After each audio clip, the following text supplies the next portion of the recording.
Podcaster's Guide to the Conspiracy, brought to you today by Josh Edison and Dr. M. Dentith.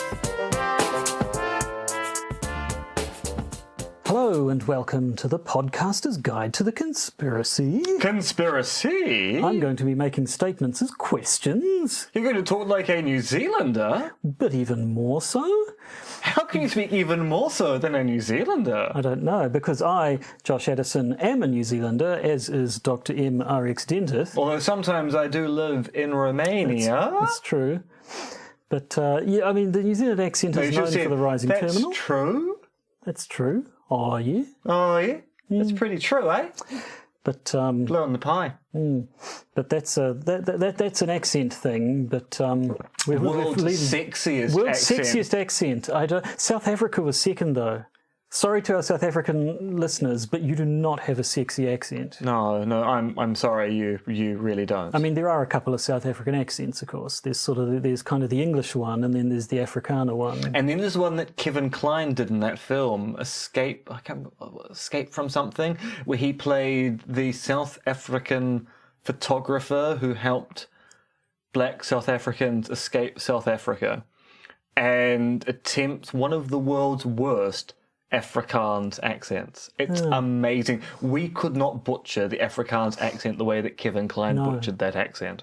So this is why you come to the Podcaster's Guide to the Conspiracy. It's, not that. No. It's the pop culture stuff, which really brings you back week after week after week and winnows down our audience to a very select base of people who probably should be giving us more Patreon money, shouldn't they, Josh? They should.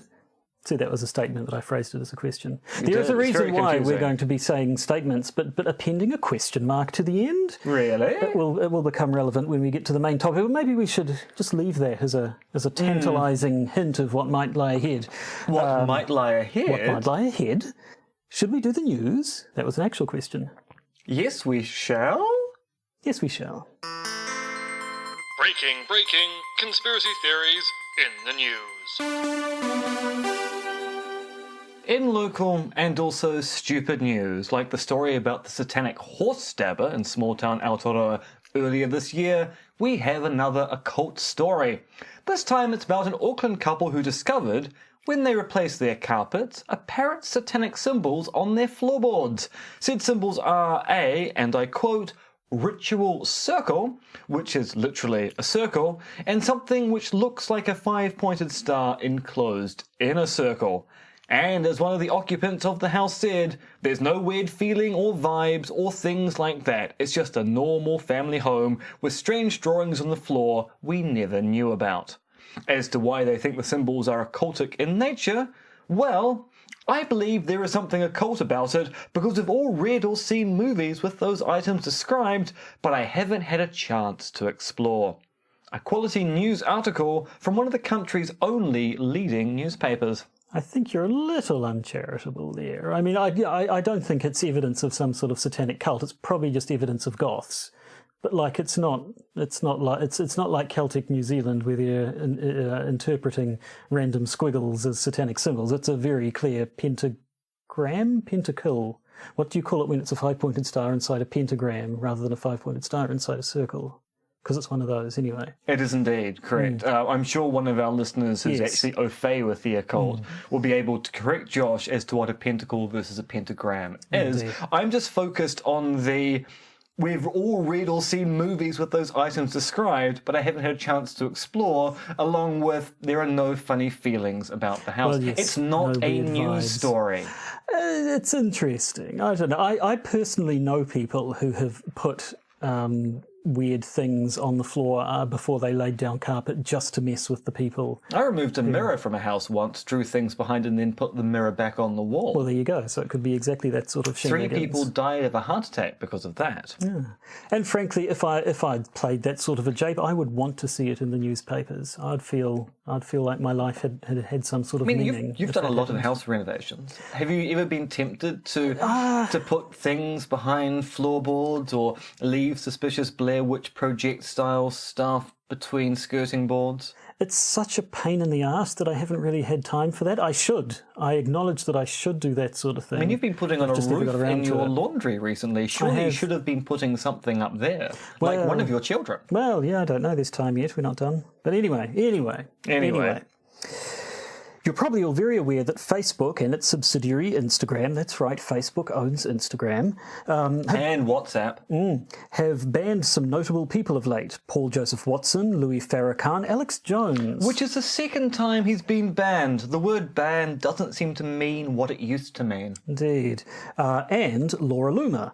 Loomer, a former Rebel Media reporter and someone who worked with James O'Keefe. That's the name I can never remember. Every time we mention Jacob Wohl, and I say, who's that other guy who did stupid stuff? And it's always... I couldn't recall whether we mentioned that on the main episode or the bonus episode. Otherwise, I was going to make that point in the news item. Indeed. It's not and the now first you've time. made it for me. It's not the first time I got there. Anyway, James O'Keefe, a name I shall never forget from now on. She worked with him on Project Veritas. Whose stated mission was, and I quote, to investigate and expose corruption, dishonesty, self-dealing, waste, fraud and other misconduct in both public and private institutions in order to achieve a more ethical and transparent society. In short, expose liberals for the socialist scum that they are. Anyway, Loomer, who protested her loss of a Twitter account by chaining herself to the door of Twitter HQ for several hours. When it got too cold, she had to beg for her shekels to be cut free. This is true. Her shackles, rather, not her shekels. I assume she wanted to hang on to them in case she was wanting to buy stuff from Israel. I don't know. That's not... Is that even currency anymore? I think it's ancient currency. There we go. She had to beg to be set free. She's also lost her Facebook and Instagram accounts for example, advocating that the Santa Fe High School shooting was a false flag, painting a conservative bomb maker as a member of Antifa, and the like. Now, she recently appeared on an Alex Jones show, and it went something like this. My life is ruined! Does anybody understand how ruined my life is? I'm sick of it. I don't want to listen to people tell me that I'm a conspiracy theorist. They don't know what it's like to be me. My life is ruined, Alex. No, I understand. I just think you need to go with it. Now, we're not playing that clip to cast aspersions on Loomer for her obvious distress. Throughout the 20-minute segment on the show, she is overall quite calm and measured in the discussion. Rather, it's the quite cold and calculating way Jones talks to her, as evidenced in that short snippet, saying that she just needs to go with the flow and accept that she's a conspiracy theorist. It's almost chilling how little Jones seems to care about the situation generally. I guess the advertising dollars on InfoWars are still okay. And they must be, because they're still raking it in as far as anyone is concerned. I mean, it does seem that for certain people, like, say, Milo Yiannopoulos, being deplatformed from social media really has destroyed his career. But Alex Jones didn't need social media. No, he had an empire before social media existed, per se. And so he's been able to muddle on through, whilst Johnny-come-latelys, to mix all of my metaphors, having a much harder time of it as their social media access appears to be disappearing, which takes us to our next news item. Because Jones might be calm in the face of the storm, but we can't say that about his protege, one Paul Joseph Watson, who is now arguing for full communism now. Well, that seems to be the consequence, at least, of the argument he's putting forward, that social media access is a civil right, and the government should step in and regulate the corporations which run social media to enforce that right. Now, we here at the Podcaster's Guide to the Conspiracy are all for state regulation of all of the things, so we're glad to see even alt-righters are now admitting things could be better if the state stepped in and curtailed private interests. Although, I do suspect this isn't what Watson and company really want.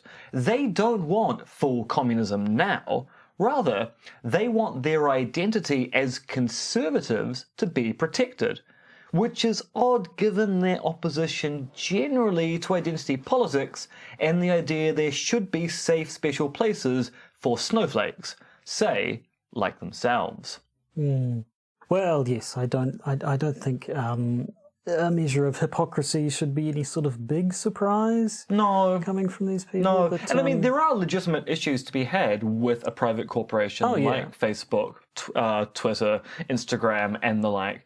having the ability to essentially control access to audiences, although claiming that having social media is a civil right does seem like a fairly interesting extension of the notion of civil rights. It's not as if people have a right to a platform, which is essentially what Watson is arguing for. Yeah. I read an interesting article by Corey. Now, is it Dr. Al or Doctorov? Dr. Al, I think. Dr. Al, called Steering with the Windscreen Wipers. Just did it recently. That doesn't sound very useful for steering a car. Yeah, exactly, but it's a metaphor.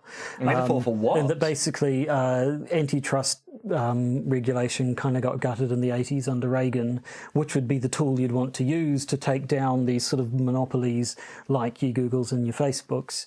And because the government no longer has that tool, they're fiddling around the edges with other things, but it doesn't have any effect because the things they're fiddling with aren't designed to do what they wanted to do. So it's like steering a car with your windscreen wipers. Are you talking about the inadvertent effects of capitalism from the 80s? A little bit. Good. Keep that up. I like it. I like it a lot. Anyway, here on the Podcaster's Guide to Communism now. Full communism. We don't want any half-hearted communism. We want full communism. And where do we want it?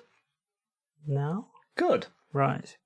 No, I want the full communism. Sounds a little bit like some sort of oddly specific sex act or a really, really boring meal for brunch. I'll have the full communism. The full communism, please. So that'll just be beans, more and beans. And the potato. And the potato uncooked. Yes, I want the full communism, and I want it now. Right, well, let us continue communistically. Which means the beans will be cold. Well, obviously. Cold beans, now. With communism ringing in our ears, we should carry on to the update section, I suppose. With no retractions. Updates and retractions.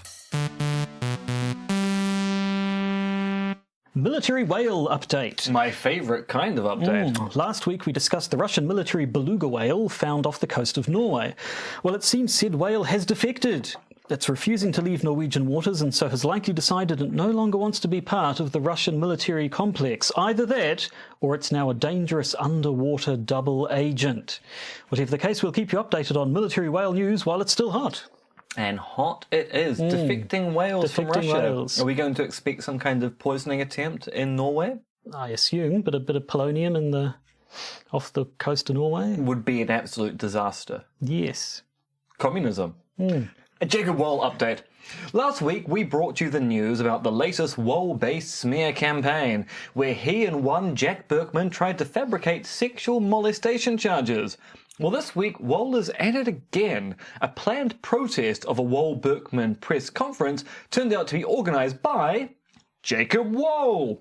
Yes, the Eventbrite page of the event, the protest against homophobic bigots, listed as a contact address and email Wohl had used previously to run a petition against Ilhan Omar. Now, you might think, well, that's conveniently stupid, must be a false flag, but given Wohl's other acts of gross negligence and stupidity, this really is par for the course when it comes to Jacob Wohl and his inability to organise a conspiracy with even one other person. He really just does seem to be heroically incompetent, that guy. Yeah, it's kind of marvellous, isn't it? It is a little bit. Unfortunately, he still keeps getting airtime somehow. Much like James O'Keefe, a man whose name I've never ever forgotten in my life. It's true. You're always talking about always James talking O'Keefe. about him and remembering James his name O'Keefe, exactly. right? Yeah. So what was the thing they're investigating with Project Veritas? That was the sexual supposed sexual assault things against Robert Mueller, trying to discredit the investigation there. Are you sure about that? No. Good. Was it when they were investigating Acorn? I don't know. James O'Keefe, that's the name I remember. Don't ask me about your Project Veritas.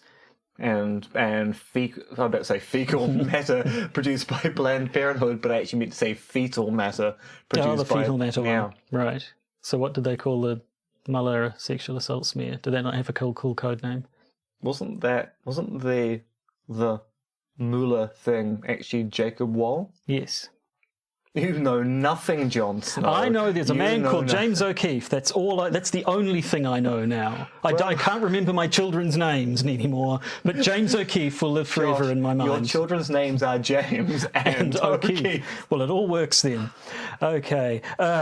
Before we go any further down this dark alley, perhaps we should go to the main topic. The main topic? The main topic? Let's jump in a chariot and storm right on through like the gods? That didn't work. That worked a little bit. Now, see, I do feel I should start with Yep,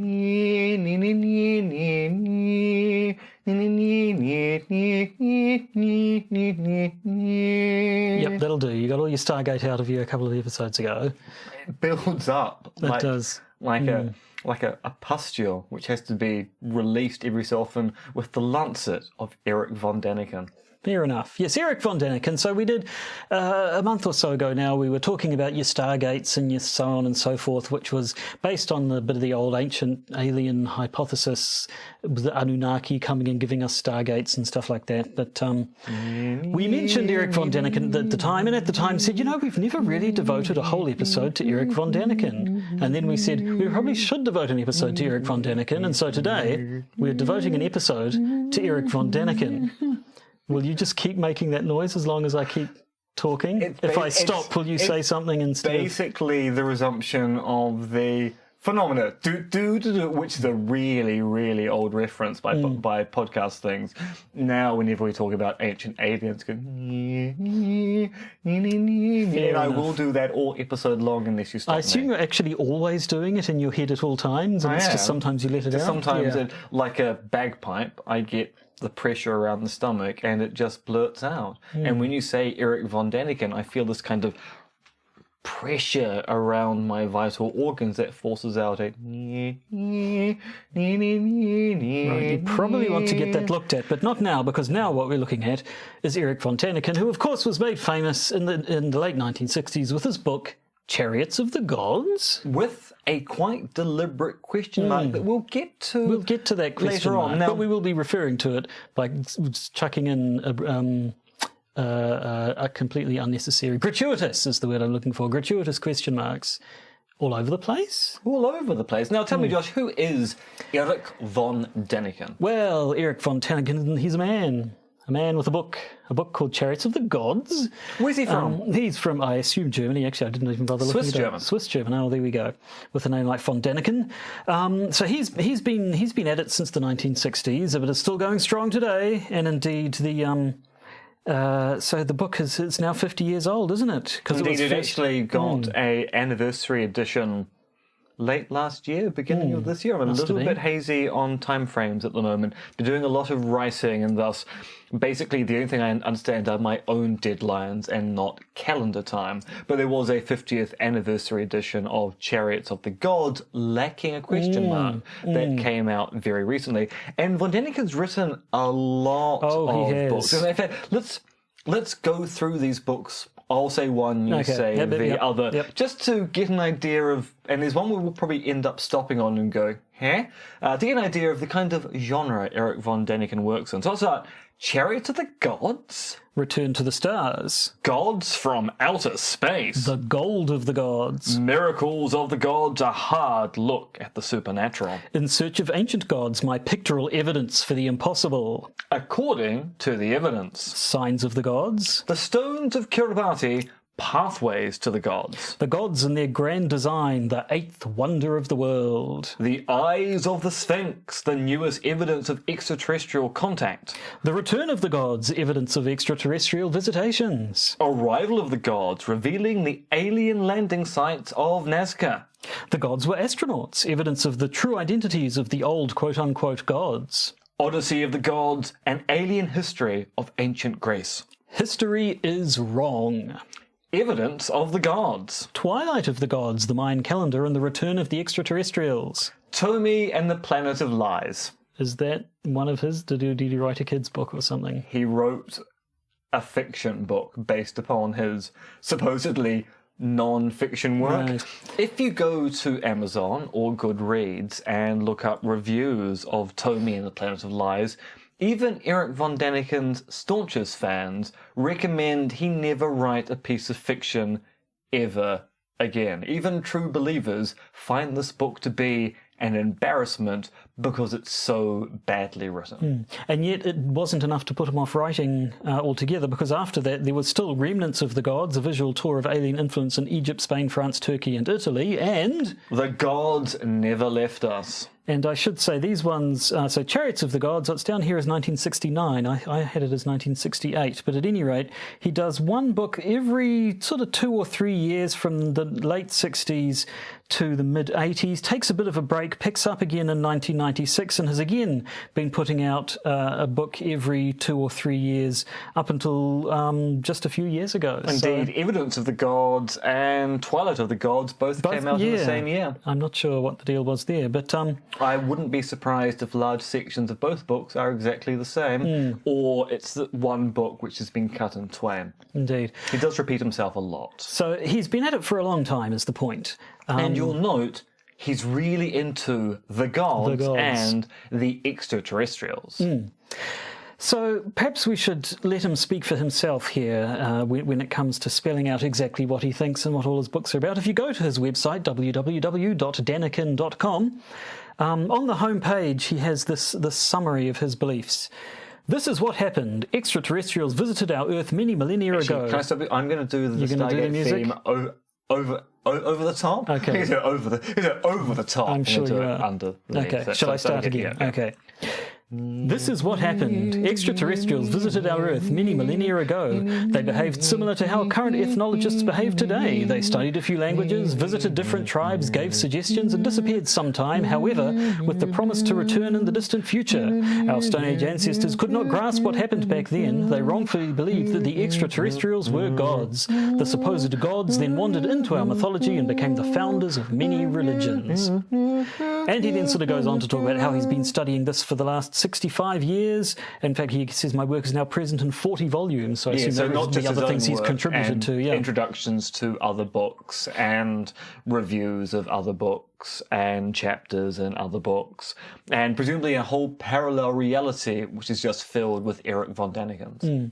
And he sort of goes on to talk about a little bit of how sort of science isn't willing to believe the things, they're not picking up what he's putting down, they're not buying what he's selling. But that's just because they're not ready to deal with it all. But they're going to be coming back. The gods will return, and then finally he runs it out. Then we will experience the God shock, which again sounds like some sort of obscure sexual practice, or one of those Norwegian death metal bands. God Shock. God shock, yes. VR God Shock. So anyway. So he started in the early 68s with a title with a question mark at the end of it, but I think the question mark metaphorically disappeared fairly quickly, and he seems to have been not dissuaded. Now, I'll quite happily admit, as a teenager, I read a lot of Erich von Däniken, not because I was a believer in the ancient astronaut hypothesis.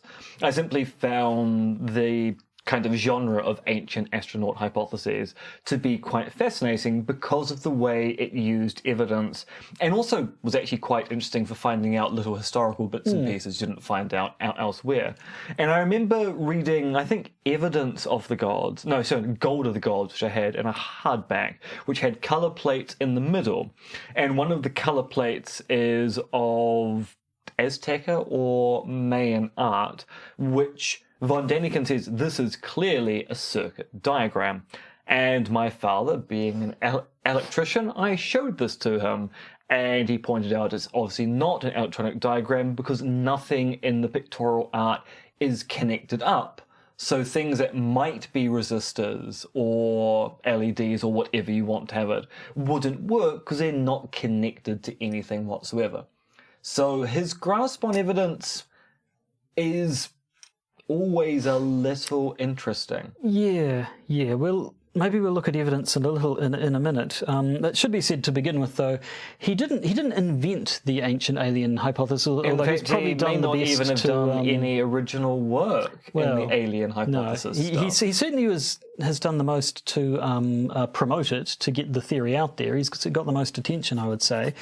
But Yeah, so his Chariots of the Gods was published in 1968. In 1963, there was a book called 100,000 Years of Man's Unknown History by Robert Charroux, and Mr., or I assume Monsieur Charroux, accused von Däniken of copying him. Von Däniken then said, well, actually, we probably both copied the 1960 book, The Morning of the Magicians, by Louis Poel and Jacques Bergier, which we'll talk about a little bit later as well. Which is a fairly interesting defense against plagiarism, which is where you're claiming I plagiarized you, but we both know we plagiarized another third source now, don't we? And what's interesting about this is that both Robert and Erich settled and agreed to cross-promote each other's material. Also, subsequent editions of Chariots of the Gods also now credit Robert Charroux and Poels and Bergier as reference texts in the book.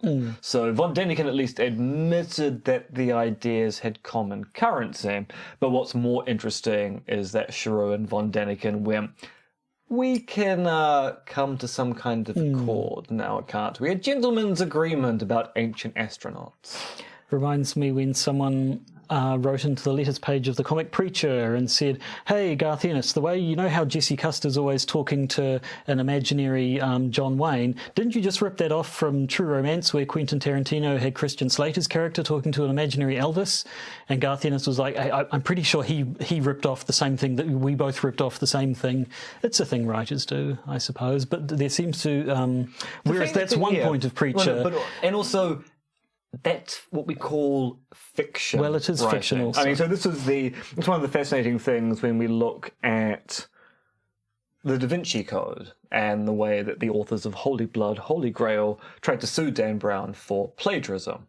And as people pointed out, if Holy Blood, Holy Grail is a work of history, then it's quite appropriate that an author who uses history as a source for their fiction can take historical events and then fictionalize them. You can really only accuse Dan Brown of plagiarizing Holy Blood, Holy Grail if you're also making the claim that your book is fictional too, at which point you can make some claim about ownership of the story.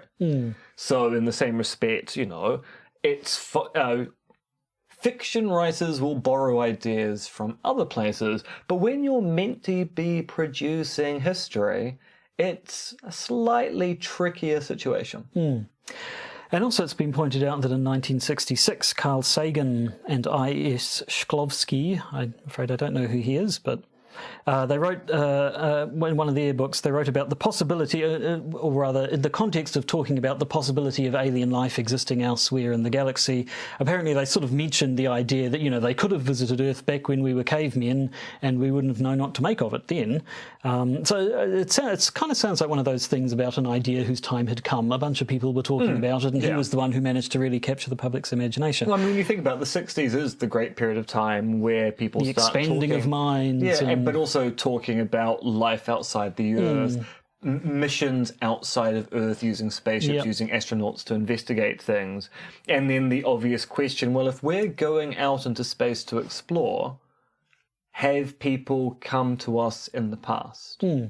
At which point, seems reasonable to say, well, let's see if there's any evidence of that. And that's precisely the kind of thing that these authors we're talking about engage in, which is why it's Chariots of the Gods. Initially, at least, yes. Yeah, because it is putting forward the hypothesis that maybe the stories of our ancient gods and our mythology is kind of a misremembered past when people from other planets came to visit us. And we weren't able to interpret that as people from other planets because we had no notion of that. So we re-encoded those stories and the miracles they performed, apparent miracles, as being the actions of our gods. Although, as we'll come to later on in this episode, only some of those stories are about gods being aliens. It turns out if you're a particular kind of white person, you don't tend to have ancient astronauts in your prehistory. But yes, you mentioned evidence, so we should probably look at it. We've got Erich von Däniken. He's putting forward the hypothesis, the idea of what they call paleo contact, that in our prehistory, alien beings came to Earth, imparted alien wisdom on our prehistoric forebears, and the stories of these visitations has got encoded as sort of myths and legends of gods. So how does he try to go about proving this hypothesis? Through archaeological evidence, Joshua. Let me tell you about some of his evidence. Please do. We're both from the region of the world known as Polynesia. You'll be aware of a set of islands known to Europeans as the Easter Islands, and you'll be aware that these giant stone hens. Stone hens? Stone hens. Stone hens. So I'm mixing up saying Stoneheads and Stonehenge at the same time. And now I'm, of course, thinking of that great song from Spinal Tap about Stonehenge and the tiny Stonehenge they make and the dwarf right around it. And now I'm thinking about that Norwegian comedy song, Why Did They Build Stonehenge? Which is actually one of the greatest comedy songs of all time. And you should definitely look up Why Did They Build Stonehenge on YouTube.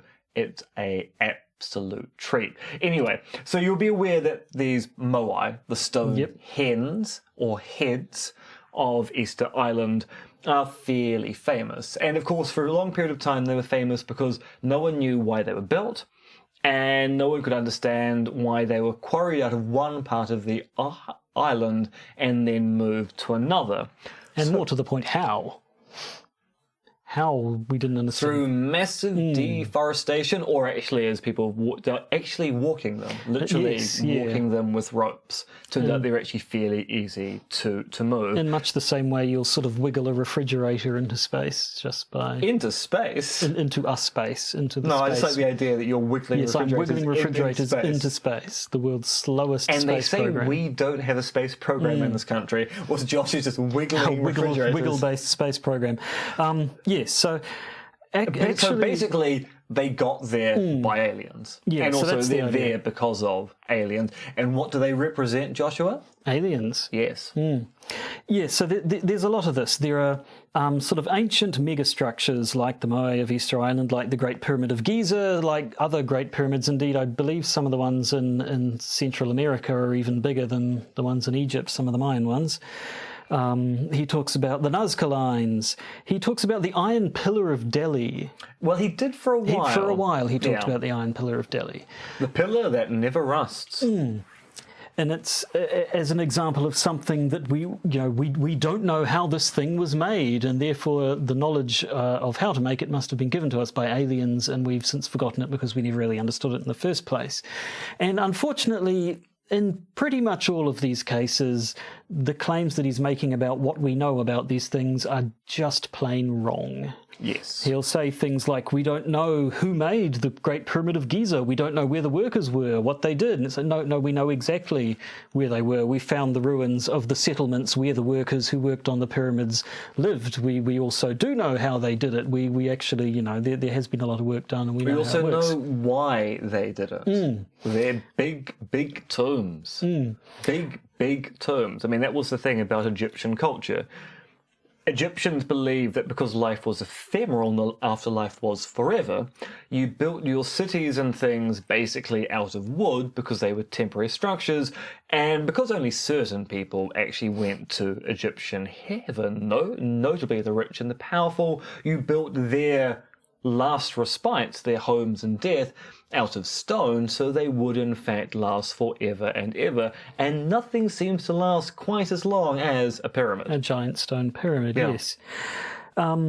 And indeed, the Iron Pillar of Delhi, it's basically a feat of metallurgy, I suppose. It's to do with the chemical composition. It's got phosphorus or something mixed in with the iron, which causes a thin layer on the outside that which basically rust. is a layer of oxidization which protects it from rusting. Yeah, and although apparently it has rusted just a little bit anyway. But so a lot of that stuff is him making concrete claims about what we do or don't know, and those claims are just plain wrong.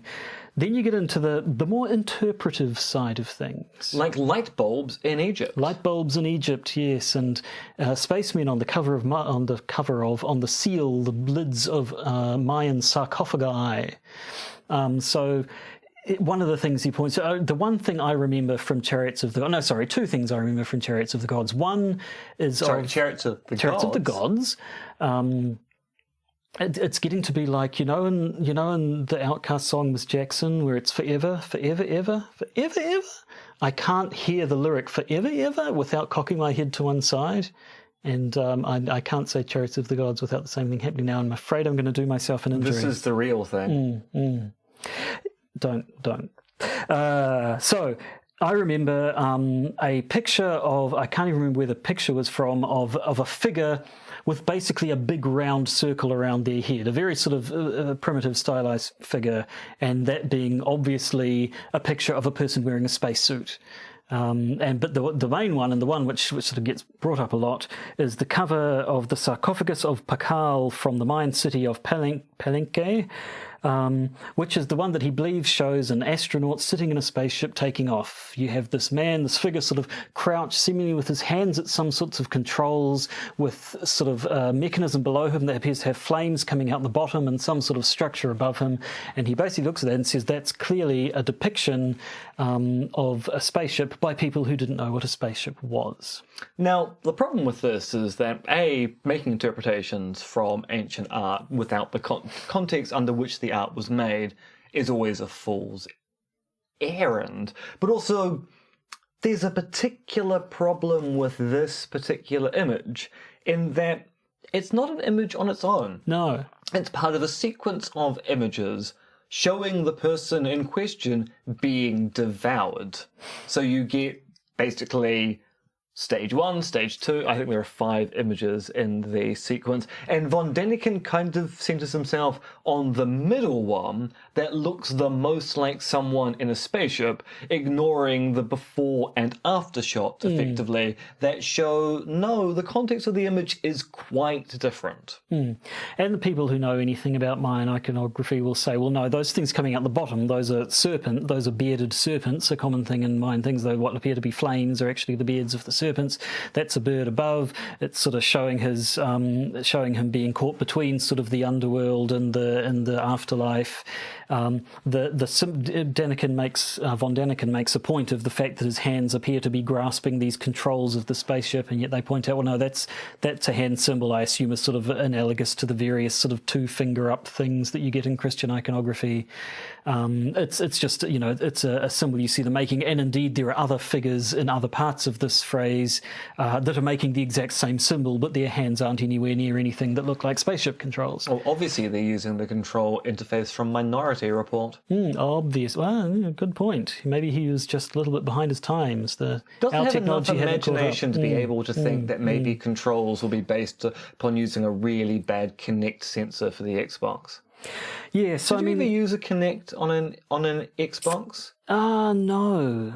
Great idea, terrible implementation. Yeah, well, terrible implementation for a game console. I saw a really cool thing at the Auckland Museum one time.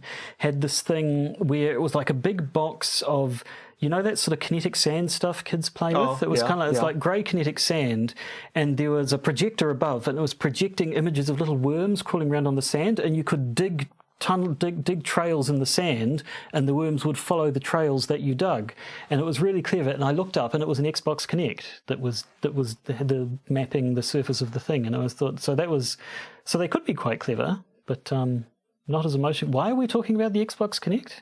Minority Report. Right, Minority Report. That not quite great, not quite terrible. Steven Spielberg, Thomas Cruise. I mean, I suppose he is Thomas Cruise. Probably, yeah.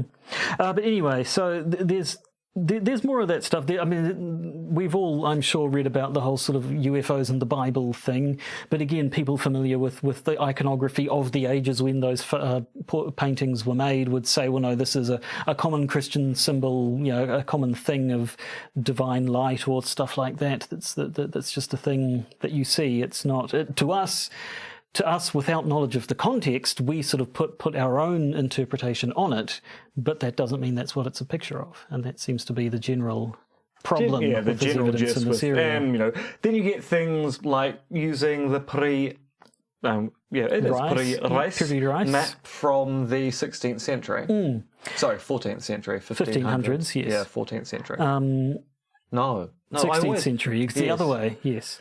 That's why I say 1500s, because that's that a way good point. you know It really is a good point. are. Because I've just completely fouled that up. Person who lives in the 23rd century, like I do, as explained at the beginning of this episode, not coping well with calendar time. Only deadline time at the moment. But no, the period rice map is a map. It's a century is Turkish this? map. Oh, it's one of them. Turkish map that it's sort of a map of the known world. It was kind of compiled by someone from the Ottoman Empire, which supposedly shows things like the geography of Antarctica, Except which it doesn't. people couldn't have known about back then. And yes, no, apparently it doesn't. There was that whole idea of Terra Australis or something. People thought there was this giant southern continent, Which was basically meant to be a counterweight to the continent on the northern hemisphere, because it was felt there had to be balance in the north and the south. So given that we knew about Europe, Eurasia and the like, and also Africa, there had to be a counterweight in the southern part, which was going to be what is now known as Australia. That's where the name comes from. And so it was hypothesized and put on lots of maps. It's just that the claims that this map accurately shows things like Antarctica and the like just doesn't Not actually bear true. any investigation when you actually start looking at, well, the bits of the map which are correct. Once we go with that no, actually, sorry, there's also a land bridge there which doesn't exist, and all sorts of other issues. And so, yeah, I mean, that's the general tenor of the argumentation of Chariots of the Gods, but it's basically carried right through to his works to the present day, from what I can tell. I mean, things like the Iron Pillar of Delhi, where I think as early as the 70s he was told, actually, no, we do know exactly how that was made. And he said, yeah, no, I don't believe that was made by extraterrestrials anymore. So he'll drop things if they're proven to be untrue, but then he just picks up other ones and just seems to be carrying on with the same line. Now, what's interesting is that von Däniken would appear to be a fairly committed Christian. So he's a firm believer in the old story of one Jesus Christ. And it's quite fascinating that Jesus Christ is not an alien god. Or is he? According to von Däniken, no, he's not. Oh, that's a shame. I mean, it would be more fantastical if it was a God told me to style scenario, a perfect Larry Cohen film. Have you seen God Told Me To? I have not. I mean, I don't want to spoil it for people who might go off and watch it. It is well worth watching. It's probably one of Larry Cohen's best films. And it's about a police detective who is investigating a series of random violent events in New York where the perpetrators, before they kill themselves, tell people that they've committed these atrocities because God told them to. And then it quickly turns into a kind of Illuminati conspiracy thriller, and then it just goes weirder and weirder, including a really, really weird sexual organ in a location you're not expecting it to be. Ooh la la. I know. That's what I got to say. I'm a little disappointed in you, actually, to be honest. If you're talking about the idea of Jesus being an alien, the pop culture reference you didn't immediately leap for was Prince of Darkness by John Carpenter. I was thinking of going to John Carpenter, although we have touched upon Prince of Darkness in the past. Yes, we have. But and then there must be some way of linking that, of course, maybe via John Carpenter's In the Mouth of Madness to H.P. Lovecraft. Ah, yes. Tell me about H.P. Lovecraft. Yeah. He's a kind of source, I'm assuming it, for one's junk. The H.P. Lovecraft. H.P. Lovecraft sounds like a writer of Victorian erotica, doesn't it? It is also the name of a porn store in London. Oh, well, there you go. So, yeah, people have claimed... We mentioned The Morning of the Magicians up front as one of the books that von Däniken is known to have been influenced from, and indeed appears to have, in some cases, sort of swiped things wholeheartedly from. The Morning of the Magicians, it's kind of The full text of it's available on the internet, and I had a quick flip through, but it's very, very sort of stream of consciousness-y, just sort of generally wide-ranging discussion on occult stuff and alchemy and paranormal phenomena. And and there's a chapter called The Vanished Civilizations, which goes into the sort of idea of these things about the world that we don't understand, and the idea that they could have been given to us by visiting alien races. And then people have said that the Morning of the Magicians itself was influenced by Call of Cthulhu and other works of H.P. Lovecraft. And of course, Lovecraft, writing back in the 20s, did do a good line in alien races having visited Earth in the past and leaving behind weird civilizations and stuff like that. So Now, basically, Erich von Däniken is H.P. Lovecraft. That's what I'm saying. So, sometime listener of the show, Jason Colavito, will either be nodding his head or shaking his head at this particular point in time, because he is the expert when it comes to ancient aliens and H.P. Lovecraft. Oh, well, there you go. He's written a book, quite a long time ago, continues to publish very widely. And Jason, I'm really looking forward to your recaps on the next season of America Unearthed, something that we will need to talk about in the very near future, because I know you like geography, and I know you like forensics, but do you like forensic geology? I assume I would. Geology or geography? I meant to say geology the first time. Let's just pretend I did. Very well. Well, that's something to look forward to. And if it's given that we're looking forward to subsequent episodes, I think that probably shows we're pretty much done with this episode, although we should probably touch on the racism. Yes, we can't really talk about H.P. Lovecraft or Erich von Däniken without talking about racism. And it's the kind of racism we've encountered before with the whole sort of Celtic New Zealand hypothesis and stuff. Which is basically Erich von the local... Däniken is suspicious of any person of colour whose civilizational ancestry engaged in high art or the construction of monumental architecture, because apparently people of colour just couldn't do that stuff in the past. But when it comes to Europe, the same kind of how did you do that doesn't seem to apply. Now, on one level, that might be because when a lot of this monumental architecture was being built elsewhere in the world, Europeans were still living in mud huts, so maybe it just doesn't apply to those simple Europeans and their primitive cultures at the time. But it does seem to be more the case that Erich von Däniken seems to think that brown people in particular can't actually make pyramids.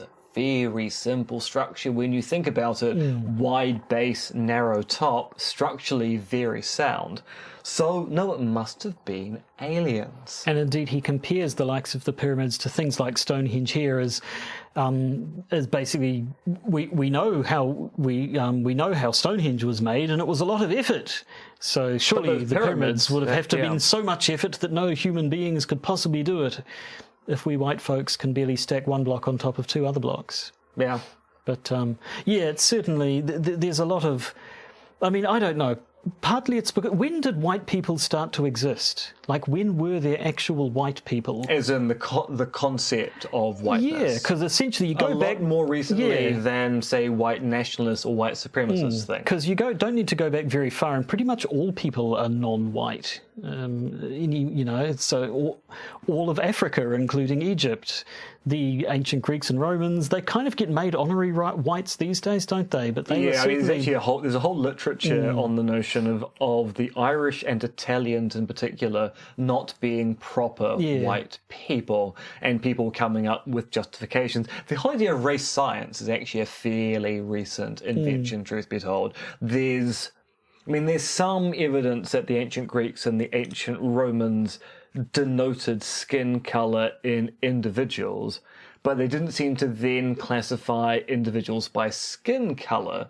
They would do more interesting things like classifying them by temperament, and the temperamental stuff was often actually based upon where in the world they lived. So you came from a cold climate, you had cold climate style behaviours, and not focusing on their skin is dark, but they come from this place, it's hot people do these things, so our systemic prejudice will be based upon location, not colour.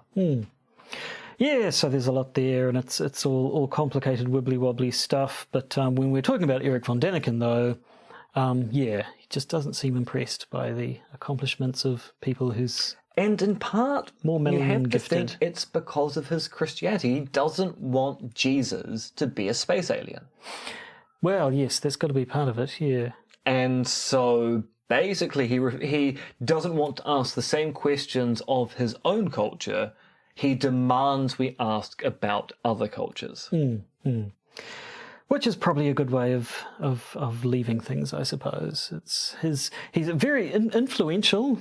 Can't deny he's a still widely working to influential this day. person. Makes the occasional guest appearance, I think, on Ancient He must be Aliens getting on a and the bit. I like.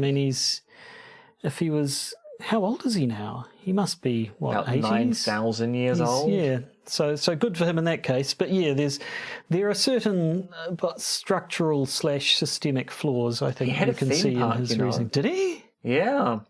I did not know that. Yeah, I remember Where was reading that? about it in the Fortean Times, and I think by the time the Fortean Times article came out, it had closed down. So a theme park was built.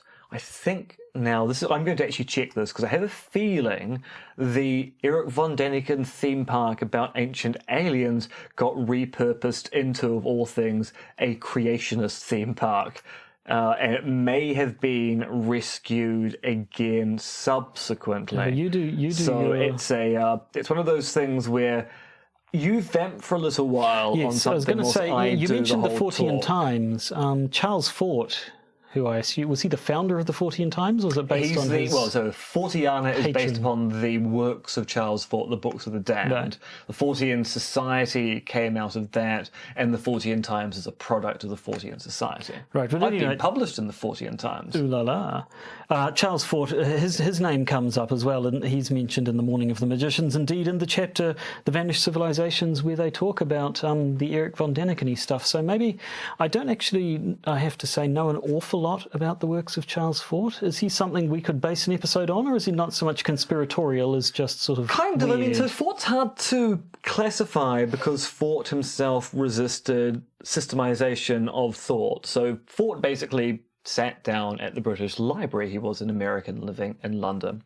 And he would go through newspapers to find reports of anomalous events, and then he would simply write them up in kind of catalogues, so rains of frogs and other unusual rains, visions of cities in the sky and things like that. And then he would just make up explanations, and some of these explanations would contradict other explanations he had made prior. Because he wasn't interested in resolving things, he was interested in cataloguing anomalies, and as he'd resisted any kind of systematization to try and make sense of these things, he delighted in the anomalistic nature of the research he engaged in. So, I mean, we could do an episode on Charles Fort, but it wouldn't be so much on conspiracy as it would be on, if you don't care about rules of evidence or consistency, what kind of worldview do you develop? You develop a very Fortean one. And that's kind of unfair to Forteans today, because Forteans today do seem to be rather keen on trying to make sense of the world. It's just that Forteans, I do consider myself to be a bit of a Fortean, delight in reading about anomalies and thinking about things which aren't easily explained by current concepts of science. Well, there you go. Now, yes, before we end this episode, tell me about the Von Däniken theme park. What have you found? Jungfrau Park, according to Wikipedia, is an amusement park located near Interlaken in Switzerland. Now opened as the Mystery Park in 2003 and closed 3 years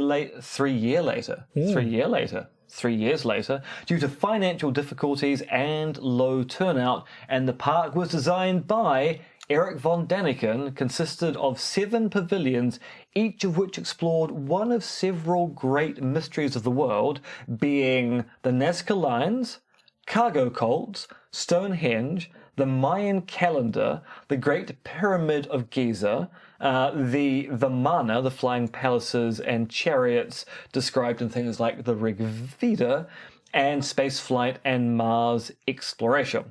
And it was controversial at the time because von Däniken, as is known, advocated the notion of ancient aliens influencing world history.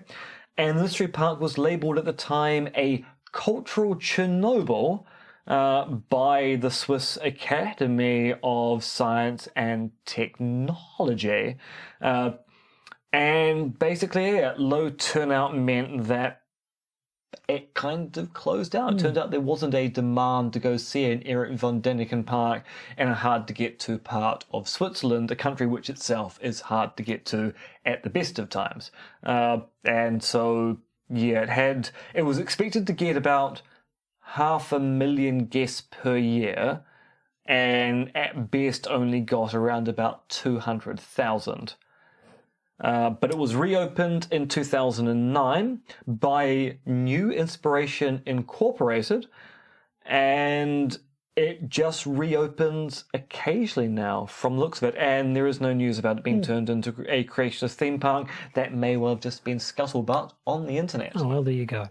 So, I think that brings us to the end. So for our fabulous patrony backer types who patronise us and back us up with their patronage, we'll be going on to talk about things like Sonic the Hedgehog and Winston Peters fighting killer robots. But the rest of you, I think, can just go off and keep watching the skies. Or the skis. Ancient aliens coming back, because they're gonna, apparently. And they're going to bring the takeaways we asked for. It's been a long time coming, but that chicken tikka masala can be pretty cold. So, goodbye. Goodbye. You've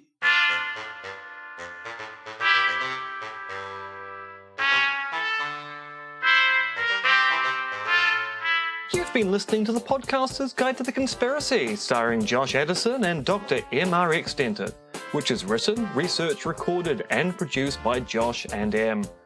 You can support the podcast by becoming a patron via its Podbean or Patreon campaigns. And if you need to get in contact with either Josh or M, you can email them at podcastconspiracy@gmail.com or check their Twitter accounts, Monkey Fluids and Conspiracism.